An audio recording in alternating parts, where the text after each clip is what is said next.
Hello and welcome to the Arsenal Bite Size Podcast. I'm your host Clayton at Clates AFC on Twitter. As always, it's a nice quiet game for us to review. And to do that, I've got my co-host at FPL Nemo with me to review the Arsenal 4 Leicester 2 victory. How are you doing? Yeah, good man. I'm so pleased about this game. I saw the 7 minutes injury time coming up in the stadium and 2-2. It just felt like we were piling everyone forward. Ethan had made a brilliant kind of cameo from the moment he stepped foot on the pitch, and it just felt like it was written in the stars that like that game couldn't end the draw. And yeah, when the celebration started for the third goal, I was hugging everyone around me. Like I met these people out for the first time that day, and everyone was so happy, man. That's the beauty of like physically being there. Like we're very lucky that we have the opportunity to go every week. But yeah, like you said, there's people you just don't speak to. You probably never see or speak to them again. But in that period, you have more intimacy with them than you probably do with your partner at some point. I saw one guy's glasses. Some guy poked me in the back and begged for his glasses back, and it reminded me of your situation when the Bournemouth late Nelson winner, where your glasses went flying and you probably got concussed too. Mate, they got snapped. They went flying, and then the worst thing is, in the limbs, I could see them on the floor getting trampled on, and I was just, oh fuck it, who cares? I Yeah, love I it. am. It's interesting. We'll get into the game, and I think this is a sort of game where we'll probably go through the kind of timeline of events rather than going player by player, just because it was so eventful. But you touched on there about like Nwaneri coming on and the 7 minute stoppage time. Leicester equalised in the 63rd minute. I'm going to ask you two questions. How were you feeling then? Like in terms of it's the 63rd minute, it's 2-2.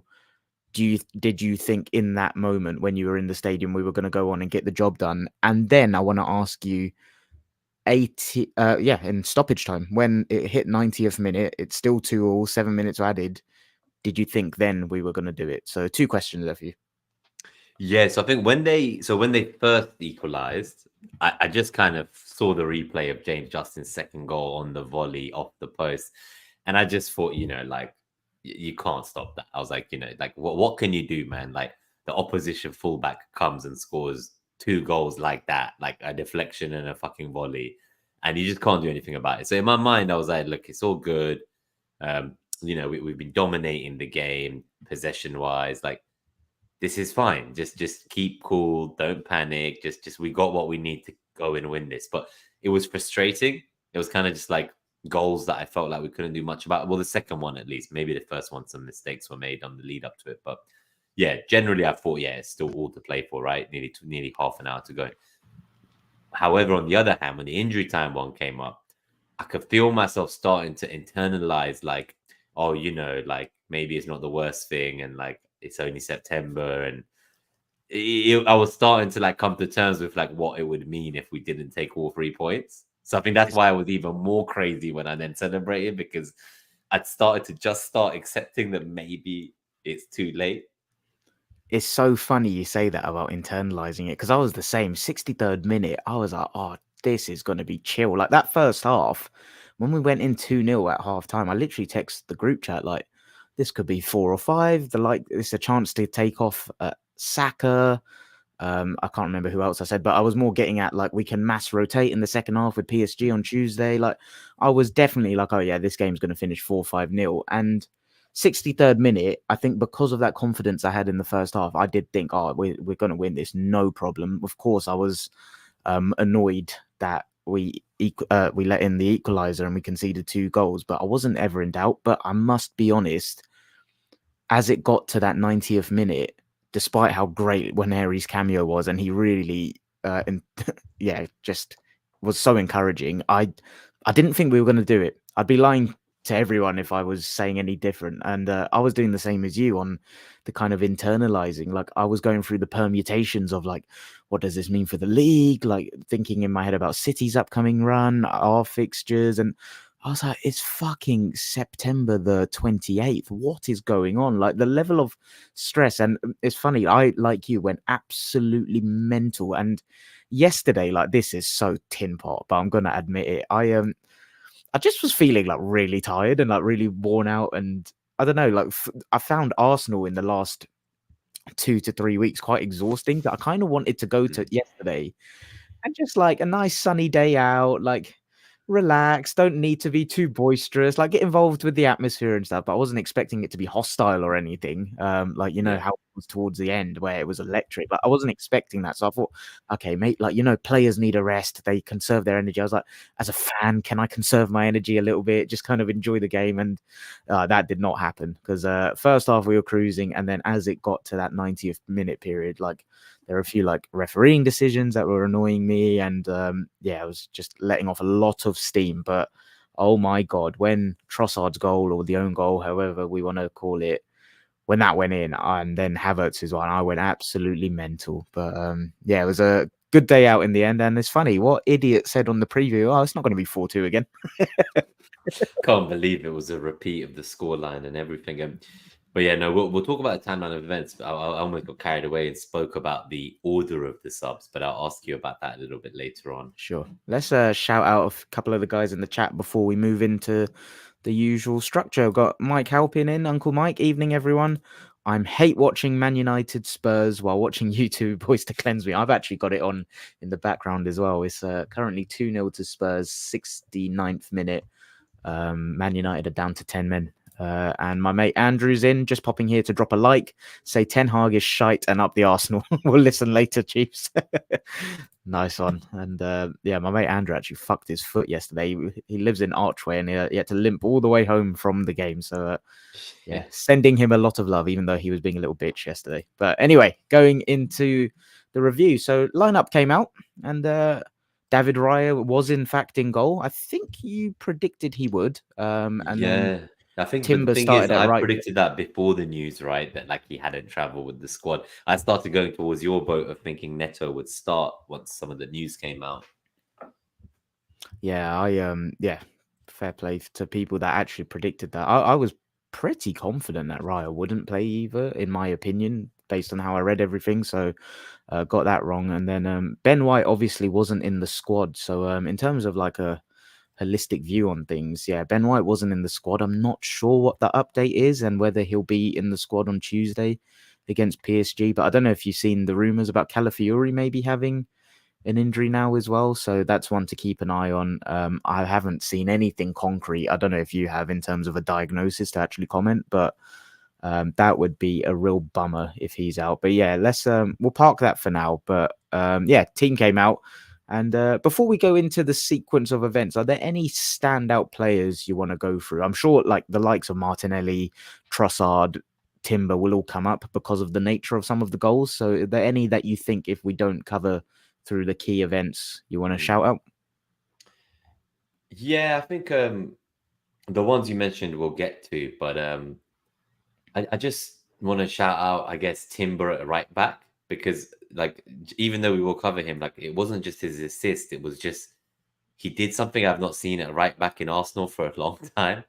Like Ben White has his own way of creating chances for us with the overlap, but Timber was like playing in midfield and like I called it. It was just unbelievable, man. It was so good. And I think he helped create like 7 chances or made like 6 key passes. It's like it's just phenomenal. And kind of having him and Calafiori both inverting or holding width as required, like it just felt like this was the first time I saw like, oh, we're cracking how to play when we don't have Odegaard. Like we're finding a new way to play, a new triangle. Like we even saw the Ethan Saka and Timber triangle. We saw the Calafiori with Martinelli triangle with Rice there. So like I just started to see like new relationships forming on the pitch that we've not seen before.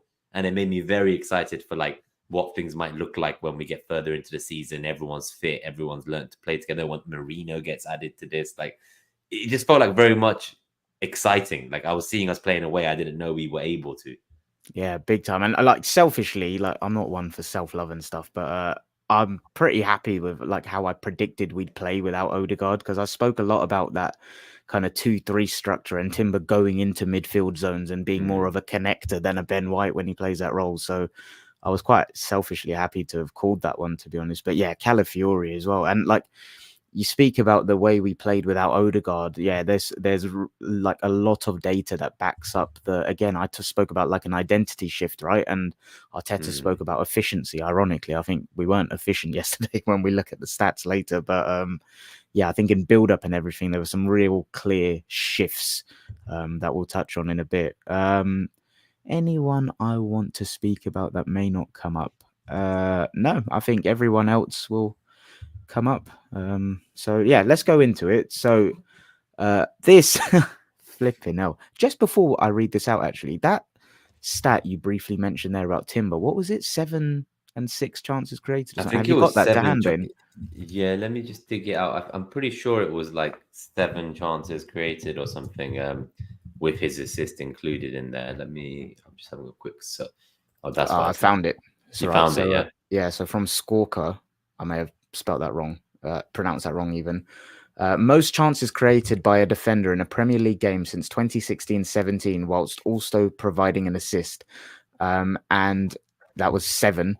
And the only other times it's happened have both been by the same right back, who is largely recognised and called the best right back creator in world football, and Trent Alexander-Arnold. So not bad company. And yeah, I think that's, again, I'm really cautious like in my wording on this. I do not want to make it out like Ben White is done at all. I just think it's another different profile that can be a fantastic option for us in certain game states. But I do think Timber is probably going to make that spot his own. But yeah, just wanted to shout out that stat because that was absolutely remarkable. But speaking of stats, let's run through the match summary. So from MarkStatsBot, Jesus Christ, we had, according to this model, an expected goals of 5.81 to 0.58.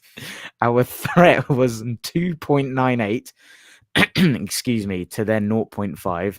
Our possession was 74.1 to 25.9. And now, this is my favorite. You all know it. The field tilt was 93.9 to 6.1%. Like, what the fuck? And just to add to that, if I can, I've seen another thing from Scott Willis.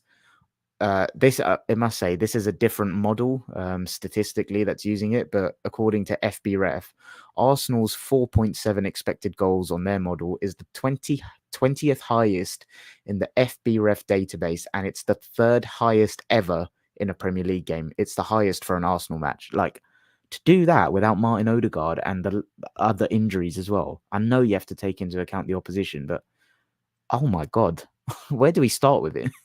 I think I start with just their goalkeeper, really. Like, it's not often a player leaves a game conceding 4 goals and being recognized as having had a stellar performance. It got to the point where like I was starting to wonder, like, I think maybe the reason I'd been disheartened to believe in injury time we'd go the rest of the way was because it felt like we had so many good opportunities. Like, I'm pretty sure he made some disgusting number of saves, like nearly 14 saves. Like, I think only one other goalkeeper has made that many saves in a single Prem game, and it was fucking De Gea against us like 5 years ago. Yeah. It's got like it almost like had 13 saves it was. 13 saves, yeah. And then I think De Gea was 14 like 5 years ago or something, whenever it was. I remember that game. It was just absurd. And yeah, you're right. It's a really good point. It's yeah, credit to him. Like you said, there's not many games where you can concede 4 and still hold your hand up. And like some of the chances as well. Like, I don't know if you can remember any, but like the ones that come to mind were like the Gabriel header from the corner. Havertz did that really cool flick when he got the ball, flicked it, and then took it on like a volley. And yeah, the keeper saved it really well. Saka from outside the box. Yeah, and I'm sure there's others, but he was just phenomenal. Yeah, he was getting on my fucking nerves, I'll be honest. Yeah, so I think that's the main context I wanted to add, is that it just feels like, how can there be a situation where the XGs at the highest Arsenal have recorded since the stats being recorded in the Premier League, and we almost walked out of there without all 3 points? It's like, so for that, you've got to kind of have the context of this goalkeeper maybe had one of his career best games he's ever going to have in his life. Yeah, big time. And yeah, let's go into the kind of flow of the game. And I know you. I don't know. Do you have the match report in front of you at Yeah, all? yeah. So I've All just right, got sweet. Because the you're yeah. a So I've lot got better at steering that than I am. But in terms of like the general kind of start, I did think we were a little bit sloppy. If I can like roughly remember, maybe the first 10, 12 minutes, I thought technically we were a little bit sloppy. But then once we recovered that, oh my god, it was absolutely phenomenal. That first half was an absolute clinic. Like the positional and structural rotations, they couldn't live with it. And like, if it's interesting, if like the stats obviously speak for themselves in general, but in that first half, Leicester had one shot and it wasn't even on target. They just couldn't get near us. And yeah, I thought once we recovered from that wobbly little start, we were absolutely outstanding. But do you want to go through the kind of match report to guide us? yeah, yeah. So I think obviously like we had the same first 11 as Man City, but it was a totally different kind of performance, right? So we were just penning them in. Like from the moment the game started, I was in the North Bank, and the first half was obviously going the other way towards the clock end, and it just felt like I didn't really see much like the ball coming to our half of the pitch for much of that half, really. And it was pretty much all on their side. And so I think the early pressure, the main chance I remember was it just started piling up, right? So the first big chance was about 15 minutes in, Was which I that think Martinelli? so it's just before Martinelli. So you see before the Martinelli goal in the cumulative expected goals, there's like the first kind of climb for us just around Yep. exactly on the 15th minute. So that was a Bukayo Saka. He had a low shot goalwards, and then Hermansen grabbed it, and then Was a that from minute later, outside the box? yeah, exactly. It was. He just kind of zipped it across the goal, and then the goalkeeper just about kind of got a comfortable save from there. But it was only 1 minute after that, then Bukayo slipped in Martinelli, and then Martinelli sent that one wide because his poor touch, I think, kind of took his Yeah, angles away a little bit. he kind of drifted himself left a little bit too much, right? But this is the one thing like I'm really proud of him on. Like I played football today, right, this morning, and I played left back. I've never played left back before, but I made a really bad mistake, and like our team conceded, and like my head dropped a little bit. But then like I ended up getting a man of the match performance, like and recovered from it, and like it's obviously not comparable, but just more for Martinelli. Like it, I can understand and empathize with when especially for his goal drought. I know a lot's been made of like how many months it's been, but it's been since March. And I think when you're in that headspace and your confidence isn't great and you've got that opening really early on and you don't really Mhm. capitalize, it can be so easy, I think, to have your head down. But for him to recover and kind of score that goal, get himself into the central area, I think that's one thing he's really improving, his kind of ability to drift in like Trossard does, to arrive into central areas to strike. And then also he's ended up, I know I'm jumping in timeline here just while I'm on Martinelli, Well, like he then yeah, kind no, of no, go gets the for it. Yeah, assist for the goal as well, right? And yeah. yeah, I was really proud of him because yeah, I think he had two chances, I want to say, before he scored. I may have that wrong. So there was the one, definitely the one with the poor first touch where he sent it wide, but it was only like a few minutes later. So he then did, as you say, like keep his head up and convert. I actually remember when he missed that first one, people were like saying, "Oh, maybe it's a bit of pressure, like the home fans, everyone wants him to score. It's been a long time." He has been doing well recently. We've been watching him grow a bit, and obviously got the assist against Man City. But we knew he needed that goal. It had been like 6 months, as you say. Everyone's been talking about it, and ultimately, it just felt like a man revitalized after he got that goal. But in terms of the goal, that was fantastic as well. So Saka was involved again for this one. He picked out Yuri and Timber on the right, and then Timber made this beautiful low delivery into the box straight to Martinelli, who the technique, the first time shot, just straight into the corner away from the keeper's hands. Yeah, I like must say, I as much as it's a good goal, I wouldn't say his technique was amazing for it, but like it doesn't yeah. matter. I'll put it this way: Dave described it in the match report as his scuffed shot, but Okay, yeah. yes. Whereas for me, I just remember watching the replay, and for me, maybe technique's the wrong word, but just the way he changed the angle from the ball was kind of coming in, and the way he kind of shifted his body, and I like the technique in that sense. Yeah, I think he probably miskicked it, if I'm honest, with But hindsight. that's the sort of thing, like they can quite easily, when you're in that headspace and in that rhythm, they can quite easily get scuffed and not go on target, right? So it was nice that it fell for him. Yeah, I must say, like I do think what Timber did on that goal, White is absolutely capable of. Like, we've seen him do that. It was more like Timber's in possession ability in the kind of half spaces you touched on already. But yeah, I thought that was a really nice overlapping run. And Bukayo Saka, I thought he was fucking outstanding yesterday. I thought he had that fullback on absolute toast. Like, I wish I could find the stats in terms of like dribbles and take-ons and Yeah, all no, that I stuff. have all that Oh, because you he got him. broke. So he became the first player in the last decade in the Premier League to uh, create 8 chances and complete 8 dribbles in the same game. Fucking hell, He yeah. completed 8 take-ons successfully, and he created 8 chances, And how 4 of he's which were big chances created. And he's come away with no bloody attacking returns in fantasy football, which is but Yeah. he was just absolutely outstanding. This is something that I really need to try and think about what I'm trying to say, because there's something he's added to his game this year. I think we've always known how strong he is and how he protects the ball when it goes into him, but his ability to just weave in and out, and I think his dribbling's gone up a level this season, honestly. Like, he looks like really agile when he's kind of drifting and carrying with the ball, and Mm. almost got like a little bit more of flair to him, it feels, when he's dribbling, as opposed to, I'd say, historically, I've always looked at him as like a bit of a industrious dribbler, not a Martinelli, but just like a very efficient player. And he looks like he's just got the element of flair, and the way he just sits people down when he goes onto his right foot, then drops and comes back onto his left. I thought he was absolutely outstanding yesterday, Saka. And yeah, he's just a joy, because he is just growing year on year, adding different elements to his game. Yeah, I think it goes without saying that like he always, I know you said industrial, and I think he always makes the right decision. And sometimes people view that as like not as exciting as the kind of, I think we spoke about this before, like not trying to like proactively take on players people thought, and they were like he's reactive in the sense that he's waiting to see what they're going to do and then making the right decision around that, whether it's to cut inside for a shot, whether it's to go out wide and get an assist, whatever it is, he always makes the right decision to A, not lose possession, and B, keep up the pressure. And I think people kind of assume that that's somehow easier than someone who just like runs around like a headless chicken and gets dispossessed in 4 out of 7 of their dribbles. Like, the people just love that flair, right? So they don't see him as flair, but I think he's adding it. I really he's do. adding it. Yeah, I think he is.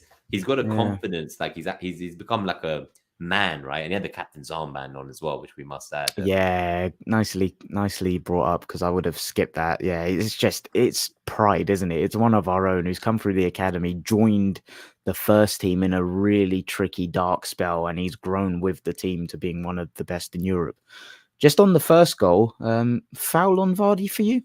Or do you think it was fine from Saliba? For their first goal or for our first No, goal? for our first goal. So, Oh, to yeah, rewind no, and try remind yeah. people in case people don't forget. So, ball went into our half for the first time in the game, and Saliba and Vardy were kind of having a little duel. And Saliba, I think, does pull Vardy a little bit. I think it's one of them. If it was given, I would have understood it, but yeah, I think it probably was a foul, to be I honest. think it's the clip I remember, but I remember Vardy getting in front of him and then bouncing off him. I think he just got out muscled. I think that was something That's different. a different incident. Yeah. Okay, that was the one where he out I muscled know him what and you're then talking like about. he Yeah, came back out with the ball and then like went to the wing and started that dribbling was up the that pitch. was something different. Yeah. Okay, so this wasn't okay. So that incident I can't proclaim to have No, watched that's back. fine. What about then? So that was the first goal. What about the second goal? So then obviously after this, you could see Martinelli like had grown in confidence. He said like that goal really meant a lot, and he was then I can see here they're saying he went goalwards again. Manson pushed that one to safety. Then Kai Havertz came close with the downward header. Was that the one that just went wide? Yeah, it just went wide. From my seat, I could have sworn it was heading in. I was like out of my seat, like yes. And yeah, I watched like the replay so many times, and I was like, it literally just bounces past the fucking side, and I'm like, why? Just a couple inches, man, couple of inches. That's what But she yeah, said. that was really frustrating. Now, as we got to just literally at half time, right, 45th minute mark, I think it was, Martinelli then creeps into the area, slides the ball into Trossard, and Trossard just twists his body and redirects the pass straight into the net. I got mad deja vu from that finish. We've seen that before. From Exact him. same thing. exact same spot where it's kind of bending outwards into the far post. What goal am I thinking of? I'm pretty sure it Someone was Trossard against someone to keep us alive, maybe against Bayern. Yeah, my memory's really bad. I'm sure you'll probably remember, or if not, Mike's still in the chat. He'll Mike might he'll, remember, he'll yeah. remember. Yeah, but yeah, I just on that goal for me that came at such a perfect time. And if you think even more, like I meant while I was in the ground, but even more so in hindsight. Can you imagine if we didn't get that second goal before half time and then come out and it's 1-1 instead of 2-1? But I just thought that period after the goal, the first one, sorry, which Martinelli scored in the 20th minute, that period until half time, I think we managed better than I've probably ever seen us under Arteta manage a game. That was genuine perfection. And like, I don't know if you saw this actually. You know that account No New Thing on Twitter? He's like Yes, a yeah. big tactico, and like I don't know if he's a piss take or not, but everyone's got their own opinion on him. He after the Atalanta game was raving about like positionless Arsenal and stuff, and I didn't quite buy into that. But yesterday against Leicester, I thought it was very close to a positionless Arsenal. I thought we had our structure where it doesn't matter what names are on the back of your shirts, you all have this structure that we're abiding by. But I thought, like, I saw Calafiori go in midfield. I saw Declan Rice covering left back. I saw Partey at right back. I saw Timber in right attacking mid. Saw Saka coming central. Saw Martinelli coming central. Trossard going wide. It was absolutely outstanding. Havertz And was playing right wing for most of the game. yeah, exactly. It was just, and this is why, like, people outside of Arsenal circles, especially in fantasy football, like, I cannot stress to them enough. Like, forget the whole idea of is he going to play up front? It's a thing of the past. But I just thought that was really exceptional because Leicester couldn't live with it, and I do think against these deep blocks, that is how you completely overwhelm them. And like I spoke about the systematic shift earlier, like basically, I think we've gone from, despite having possession of 74.1% in this game, I don't think we're going to be this high volume team in passes and touches without Odegaard. Like that will naturally happen because of the quality. But I think there was this element of like bypassing the midfield and getting it to the final third very quickly. There was the element of just being very direct and yeah, I do think there was a big shift in that, and also the ability to carry rather than pass. That's what the data will show later that I thought was noticeably different in this game, but we'll touch on that later because there's a nice graphic to illustrate that. Nice, yeah. We'll talk about the ball progression and carries, but just one other thing tactically on that position, this Arsenal idea. So one thing I did notice that I thought was quite sweet was there was a lot of the time when like Timber would be coming very central in the final third, but at the same time, Calafiori was like deep on the left wing to let Martinelli more central. And then whenever like we would move the ball between the sides of the box to try and find a way through, you then see kind of Timber go all the way to the right flank.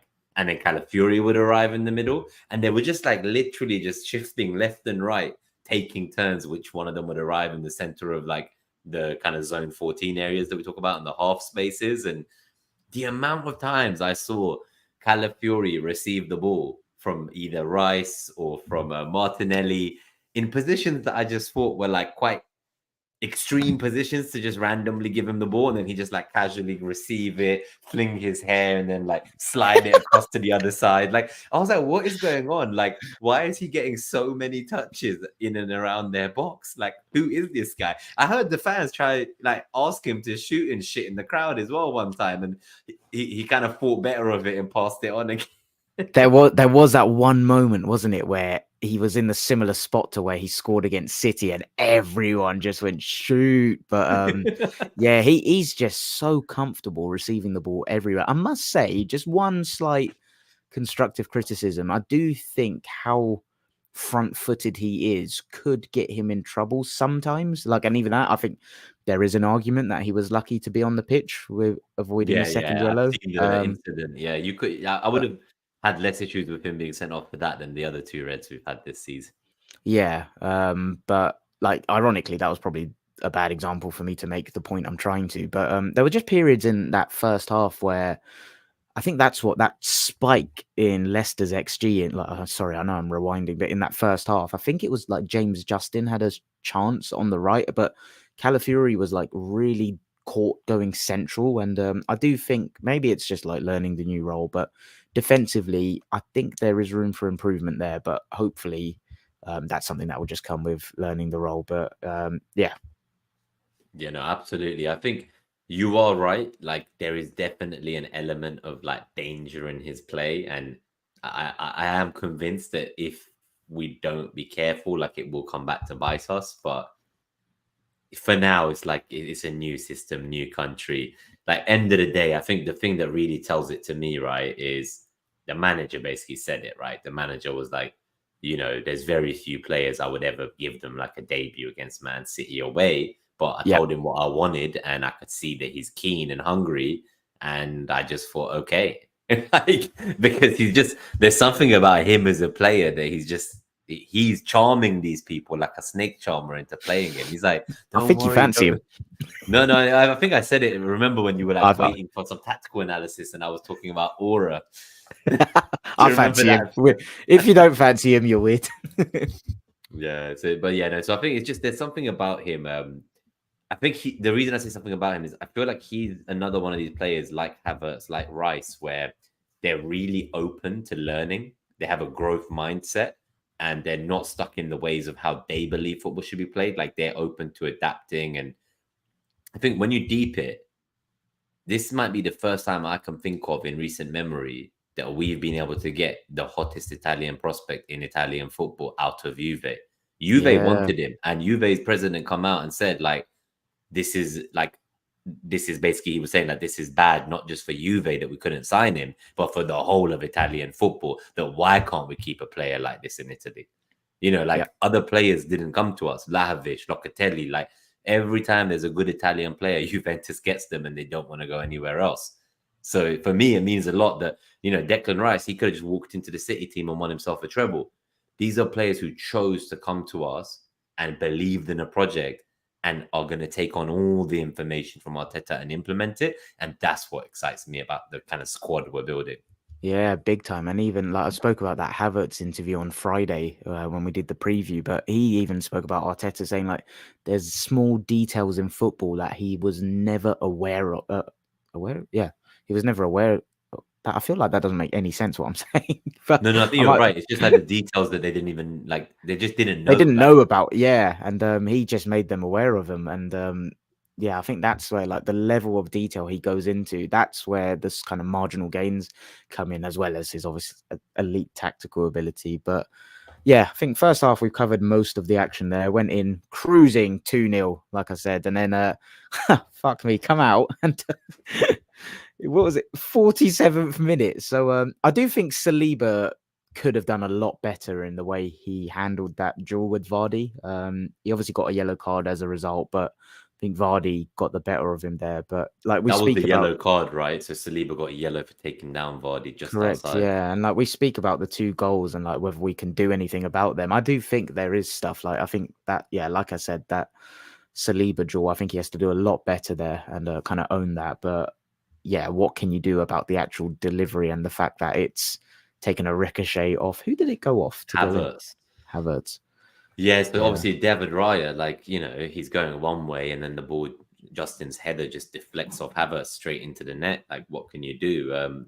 But yeah, you got to question, like, maybe why we conceded the free kick where we did, but it is what it is. It's a deflection. End of the day, they had like zero point 0.5 XG, it says here, and like they somehow scored 2 goals from it. I think that's 0 big chances all game. So they scored 2 goals that on a different day that just do not get scored.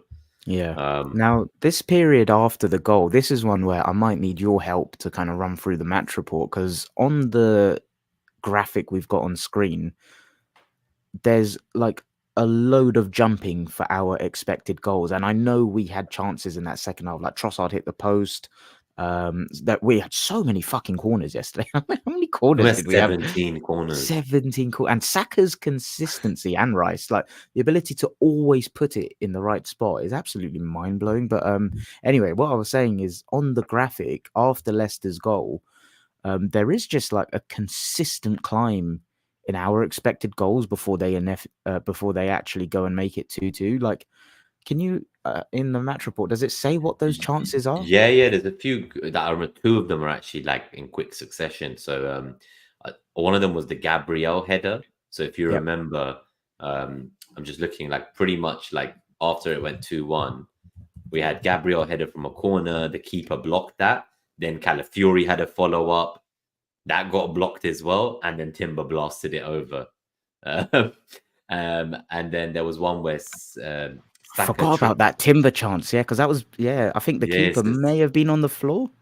yeah, exactly. And it just went flying over the goal. But then there was one where Trossard tried to stab an effort, and it went just past the post as well. Or no, it hit the post even. I remember watching, and I saw the replay, and if I can hit the post and came That, straight back out, like yeah, that's the one I was just saying. Like, and that one, I can't remember who it was for Leicester. It wasn't the fullback. It may have been that centre back Okoli. Saka just completely floored him. Like, sat him down, and yeah, and then who? I can't. Did he chip it into Trossard? But yeah, Trossard. How he got on the end of it while he was kind of running in and jumping and got it on. Well, it wasn't on target, but it hit the post. Yeah, yeah, that was frustrating that didn't go in. yeah, no, agreed. I think there was a few other bits as well. So I spoke to you before about Wilfred and Didi before the show that he's been playing a slightly more advanced role this season than what I've seen from him before. And yeah, like it was actually him, I believe, who got the assist for the Justin volley. So I think he was the one who sent the He put in crossover the cross. Yeah. So it looked like there was nothing on, and Didi sent the crossover everyone in the box, and then Justin just latched onto it and sweetly struck volley, as we mentioned, which Fair kissed play. the post on its way in. I do think there's an argument or a debate or a conversation to be had later on whether Ndidi was delaying the restart. I Why straight not a away, yellow? straight away, like a hawk, because of what's been done to us. I was straight in our group chat asking the guys that were watching on the telly, like, did he delay the restart? Because from my perspective, I thought Saka got fouled, and I saw him go over and kick it. I must admit, I've not actually watched it back to know, but well, he scored the own goal, so yeah, that's all that matters. But on that second goal, though, I know, like, it's an absolutely amazing finish from James Justin. Like, that technique is outrageous. But I was disappointed with Partey in the way he let the cross come in, because he was the one that was tracking the run, and he just kind of half-arsed it as the cross went in. And I do think, again, if we're being constructive with criticism and how we can avoid similar situations again, I think Saliba, handle your jaw better for the first goal, and Partey, just don't let that cross come in. Yeah, no, I do. I think that's what we were saying at the beginning. So even though they were like won the goal, the second one, and like deflection first one, you got to think like, did we need to give away the foul for the first one? Could we have defended better that cross for the second one? There's definitely stuff we could have done differently. I do think that in a situation where we have like Declan Rice playing deeper as the 6 and Marino or Ethan playing as an 8, I do think that we'll have much better recovery. I'm not convinced about like how our team defends once Partey loses possession at times. Yeah, and I can't remember what period of the game this was, but there was a little period where I felt like we lost control in midfield. And the one thing that really bugs me about Partey when we're defending is when I think he's not at his sharpest, maybe mentally or physically, he drops into the defensive line. And there was a couple of times where there was just a gaping hole in midfield, and it's because he vacated his midfield line to drop in the defense line. Sorry, so it was almost like we had a back 5, which we didn't need. We need him to protect that hole. Yeah, that's just a very niche point, but yeah, I do think long term the plan is a Rice, Marino, Odegaard midfield, and Christopher Tellers is in the chat. So evening, mate. He said, "Hey lads, glad I could catch this, even though I'm quite late to it." He says, am I alone in thinking Nwaneri should be starting against Southampton? Maybe have Rice sit a bit deeper and drop Partey. And I know I'm jumping around, but I'm the same as Chris. Like, Chris, if you think you're alone, you're absolutely not. I think we may be alone together, but I absolutely think the same. Yeah, I think on that note, it's a good time to talk about the substitution. So it's quite telling at 2-2 now after Justin's goal that, Ethan came on for Partey, and he came on before Jesus. He came on before Sterling. He was the one sent on as a 17-year-old at 2-2, needing to get the win. He didn't come on before Sterling, but yeah, you're right about Or was it not Jesus. before Sterling? So yeah, Sterling they didn't came come on on first, yeah. together. No, so Sterling came on 74th minute, and then Nwaneri came on 85th. But 84th, still, yeah. you're right about the Jesus point, though. But the I think that's Jesus part was a massive. bit scary for me in the sense that he came on in like the injury time. I was like, oh, okay, like Jesus has been left this late, and yet Ethan's been trusted to come in and do this. I think his first moment, if that had gone in, Jesus Christ, he just gets the ball and goes past 4 men and takes a shot. I just couldn't believe it. Like Ulma Engen Hermansen, obviously game of his life, saves it. But every time I saw him in that triangle with Timber and Saka and Ethan, he has no right at that age to have that level of confidence and technique. Like, just it's almost like I know you guys are both talking about start him and all that. I think that he will get his starts in the Prem when it comes, but I almost think it's better right now for him to be coming on against tired legs, 60th minute, 70th minute, and just like completely blowing up, like because they just don't know what to expect. He's different to everyone else who were having come play them for the first 60 minutes.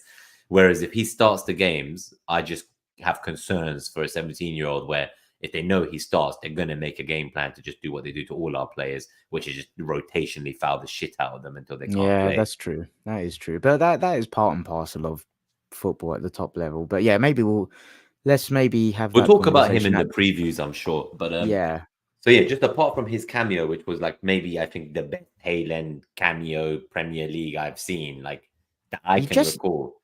I just think sometimes you just watch a player, especially a youngster, and you just know they've got it. Like he has just got that X factor. We've obviously seen him against Brentford a couple of seasons ago when he came on. We've seen him put in a defensive shift at Spurs. I've watched him a few times at Boreham Wood actually for the academy, but there was something about him in that game state where he had to show initiative and he was given the freedom and the responsibility to show that. And it's interesting. Havertz, I didn't think had his best game in my opinion. I know you spoke about his kind of connectivity and stuff. I didn't think his link play was amazing. I think there were a few like underhit passes, a little bit dodgy touches and stuff. But Nwaneri, for me, when he came on in that area, it was just his ability to drive and inject tempo and urgency and carry the ball and just create a bit of chaos and take initiative. I thought I was watching a seasoned pro. It was like the bravery and the self-belief in his ability to make things happen that I thought was absolutely outstanding. And I think, I think it's just that the bravery, like the courage, like what he was doing, as you say, it just changed the speed of the game. I feel like yeah.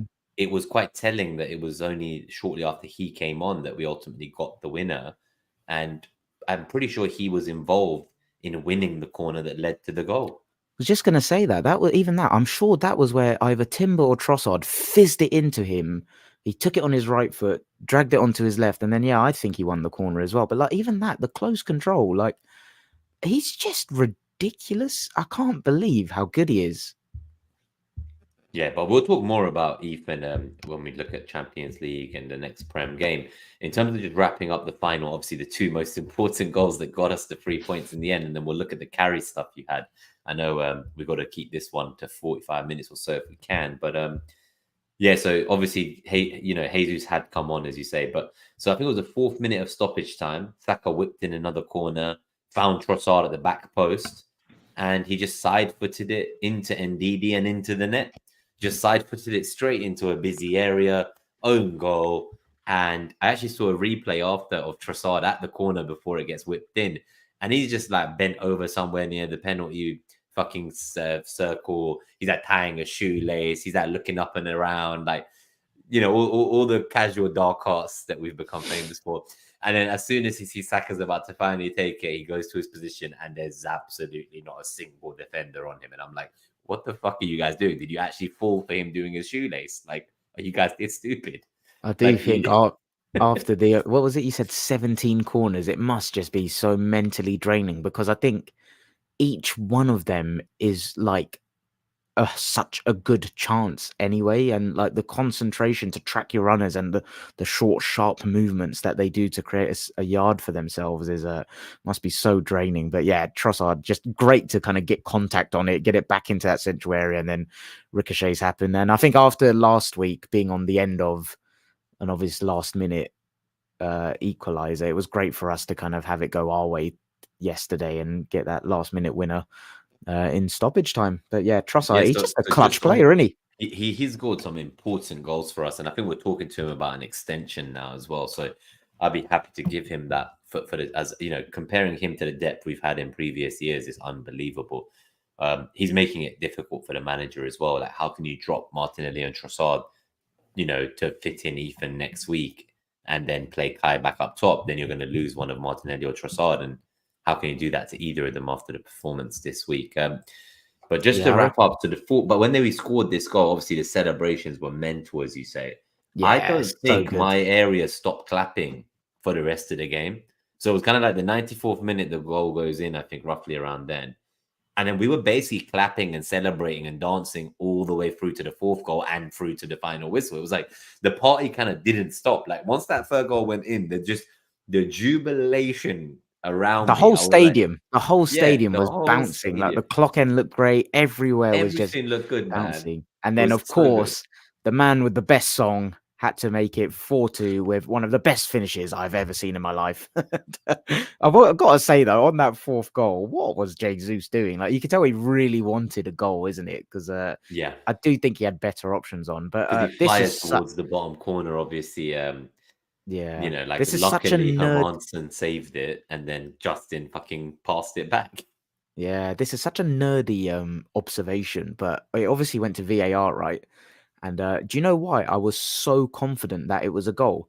Because of Havertz's confidence. And I just again, I could see Havertz having to explain the offside rule to the referee, and I'm glad he stayed calm and composed, because I wouldn't have in that situation. But I could see him like kind of smiling, talking, kind of be like, mate, like it 100% cannot be offside. That's just not how the law works. Yeah, and he's like having to explain and coach the referee through what the laws of the fucking game are. Like literally. And the reason I say it's nerdy is like I just know his football IQ is so good. I was just like, my man knows his football. He knows he's not offside. He knows that he's not received the ball from his own fucking teammate, bro. Yeah, I got to be honest. Like I don't know. Like if he was offside from the shot, whether it would have still counted as the same action. That's what I'm not sure on. But yeah, he wasn't. So.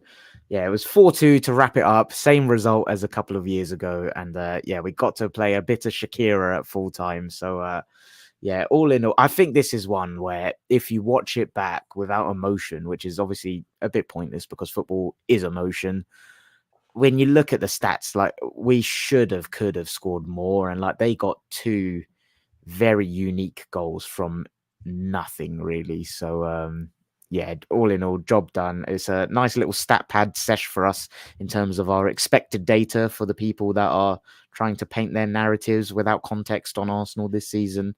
Well, just on that, so we were in the bottom three for possession before this game, and apparently like bottom half for big chances. After this game, we are now top for big chances. So all it took was one game to, it is what it is. Shows we're you top a small sample for big chances. That was before today's games. So obviously, if what Tottenham just did to Man United, maybe that's helped them. I don't know, but yeah, we were top by the end of yesterday for big chances. Play. Yeah, yesterday we really stat padded all the numbers that we messed up in the initial stuff.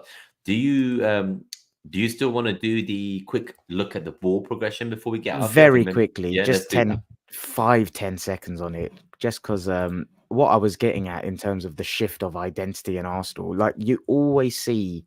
So for podcast listeners, this is a bit difficult for you, but we've got our usual graphic from MarkStatsBot on screen where it's got one axis of ball progression via passing and on the other axis via carrying. And just look at the carry numbers. Usually we're like on the top end of passing. It's still in the upper percentile, obviously, but for carries, Martinelli, Calafiori, Rice, Saka are literally at the top. And I do think that was one of the biggest shifts I saw yesterday. Like I said, bypassing the midfield from passing. and kind of carrying the ball more, getting it into the final third and wide areas very quickly. And the likes of Martinelli, Calafiori, Rice and Saka, the way they carried the ball, I think against deep blocks, this is what you do. You have people that are comfortable receiving the ball in all areas, like you touched on about Calafiori, but that can also carry the ball and disrupt opposition. And I just thought that was a really nice tactical tweak and one that I'm excited to see pan out without Odegaard. Amazing. I think that's nice to add in. I'm just seeing if there's any other comments. We'll read these out in the Q&A section. I think we've answered the questions as we've gone. We will talk more about Ethan and whether we think he'll start against Southampton, Chris, and in the Southampton preview game later in the week. And Chris just says Trossard's going to have an incredible highlight reel for his stint at Arsenal. So many important goals he's scored for us. Yeah, so that is such a good shout. I've never thought. He's honestly like gonna be going down like as if or when we win this title in this season or the next season, whenever it is. I'm sure Trossard would have had a big part to play in it. I think he can get us easily like 10 Premier League goals this year for sure. Oh, minimum. Ones. Yeah, that's like the floor of what I'm hoping from him. I'm hoping the likes of Martinelli and Jesus were going to have comeback seasons. I'm not so sure about Jesus as much as I would like him to. But Martinelli, I'm starting to sense that he's going to have a very important season for us if we're going to go on and win stuff. Yeah, I think so. Just one thing I want to say on Sterling as well, by the way. I thought there was one bit he did his thing where he just kind of keeps the ball stationary, drops the shoulder, bang, gets to the byline. Like, if he can get that in a more consistent manner when he comes on, I think he'll be really useful for us. But I did see that moment. Yeah, that was quite. I was like, okay, this is what we want to see more of. His acceleration in a short distance is absurd. But yeah, I'll just read out some of the final few comments before we get out of here. Uncle Mike said we had 76 touches in their box. Leicester have had 74 in total all season. He also says Jamie Vardy bullied our defense for years in the banter years. Karma. And then final one before we get out of here. Dasney, welcome to the show. I think don't recognize the name, but United in the absolute mud. You love to see it. Thanks for joining, Dasney, and you are absolutely correct. If only both teams could have lost that game. If only. At least Bruno got a red. But thank you everyone for tuning in. If you're new around here, do you want to read? I don't know if you still have the match report. There were some cool facts and stats in there. Oh yes, the stats. I know you like that sort of stuff. Yeah, I think the reason I probably didn't look at them today was because the first stat was about Wilfred Ndidi's own goal. But this one I did like. So we had 36 shots in this match. Arsenal's joint most on record since 2003, 2004 in a single match. 36 versus Sunderland in May 2017 was the only other time. We had 16 shots on target in this match. Our joint highest record since 2003, 2004. Which was 16 versus Blackburn in 2009 and 16 versus Man United in 2017. So good. so good. And then what else do we have? Okay, there's some interesting. Okay, that's quite good actually. So Kai Havertz's late goal was his 50th goal involvement in the Premier League. 35 goals, 15 assists. 24 of these have come in 43 games for us compared to 26 in 91 games for Chelsea. So it took him 91 games, Premier League games, to get 26 goal returns for Chelsea and half the games, 43, to get 24. Pretty much the same amount of goal contributions in half the time. Yeah, that's what He's a man saved. You see it even in Sterling's post where he's like, I love it here. I love this place. Yeah, I love this place. That's the one. Well said. A man saved. I like that. But yeah, do you want to do the plugs before we get out of here? Just for people listening in terms of upcoming content, I will be doing a PSG preview probably tomorrow. And then I'll be doing the Southampton preview on Friday.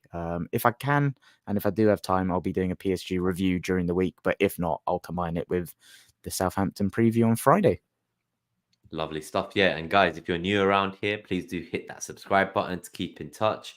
We'll be doing previews and reviews of every game, especially the Premier League games where we'll be doing them together. There's the solo pods that Clayton mentioned as well for the UCL and Cup games. And we're going to try and get some opposition fans on for some of the previews too. So if you know anyone who you think would be good to get on, let us know. Thank you for tuning in live tonight. Enjoy your Sunday evenings. If you're listening on your commute on Monday, If you're on podcast, do consider leaving a review if you like what you heard on Spotify or Apple. But otherwise, yeah, thank you and help us on our journey to 300 subscribers. Just 19 more to go, I think. And yeah, enjoy your week ahead, everyone. It's been a great victory this week, and excited for the home PSG game on Tuesday. Really excited for that one. Oh, mate, absolutely buzzing. Well said. And yeah, just echo what Nima said. Thanks to everyone for joining on to Tuesday in the Champions. Up the Come on, Arsenal. you Gunners.